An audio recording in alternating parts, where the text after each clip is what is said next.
Hello, I'm Joe Varner, and I'm the pastor of Thalia United Methodist Church, here with Pastor Dennis, the director of Micro Church, and we're rolling out some new media, and we're getting things started by talking about heaven.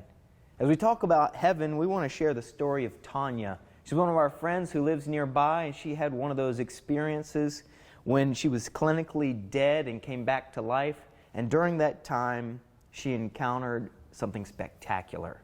So Dennis, you've probably heard of some of these stories yourself. Maybe it's not heaven, but maybe people heard a voice or saw a vision. What's your reaction when you hear that people had one of these encounters? My knee-jerk reaction, my initial reaction is envy. Because I think about how strong my own faith is and how much stronger that could possibly be having a personal experience, a personal encounter with God, with Jesus, and what that would mean. I mean, most of us have faith, and that faith is in what we believe, what we believe. But when we see proof of what we believe, it just makes our faith that much stronger. Mm-hmm. Yeah. So I envy that experience. Mm-hmm. It's like you want to believe something, but we all have those questions, and then we hear these stories, and it strengthens our faith, like you said. I think envy is certainly a common response for many of us, because I would be willing to bet that we've all asked for a sign. We've all asked God, if you could just show me something. I'm struggling. I need to see something. And then we hear the stories about people who've had these encounters. And so I think there's a couple of ways we can take it. The first thing is, well, what good is the sign? If you get the sign, will it actually change things? Will it actually give you the strength that you need to live a life based on faith, a life free from fear? And then I think the other part of it is a possibility that the people who went through those encounters are the signs that we prayed for. Exactly. And so that's why we're telling Tanya's story.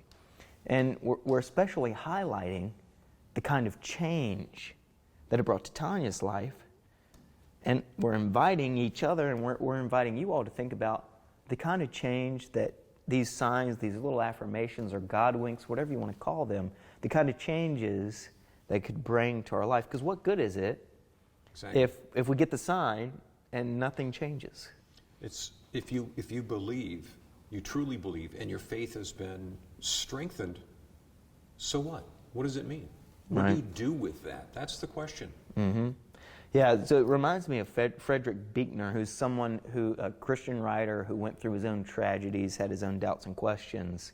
And he really put that question in the form of an analogy and said, well, what if God did put a sign in the stars at night and everybody could see that God's real? And then imagine a child there with an ice cream cone in hand, looking up in the summer night and seeing the stars in the sky, and you can imagine the ice cream dripping off the cone, and the child with childlike faith says, so what? And that's a question we have before us as we get ready to tell Tanya's story, is so what? What difference is it going to make if you get the kind of proof you're looking for, if you get the sign, or if you get that little nudge, the little affirmation? What would change? I think it's a really good challenge, is to really think about what would change. And then the next question is, are you willing to make the change now? And how? And how? So we hope that you'll join us as we tell Tanya's story. If you've got some questions or if you've got a story that you want to tell, please feel free to drop us a message. You can get to us through Facebook or Instagram. Go to our website. We can't wait to connect with you and help you hear Tanya's story and the change that it brought to her life. God bless.